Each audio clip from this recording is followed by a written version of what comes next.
یہ سوال بھی بڑا قابل توجہ ہے کہ وہ شخص جس نے قرآن شریف مکمل نہ کیا ہو تو کیا وہ اعتکاف کر سکتا ہے یا نہیں؟ تو یاد رکھیں، شریعت کی نگاہ میں وہ شخص جس نے قرآن شریف مکمل نہ کیا ہو، یعنی کہ مکمل طور پر نہ پڑھا ہو، تو وہ بھی اعتکاف کر سکتا ہے اگر اسے اعتکاف کا موقع مل جائے، کیونکہ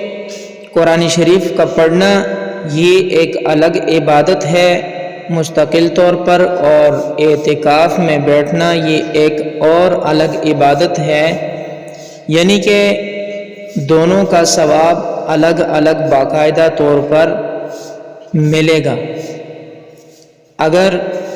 جس شخص نے قرآن شریف مکمل کر لیا ہو اس کا ثواب الگ طور پر ملے گا،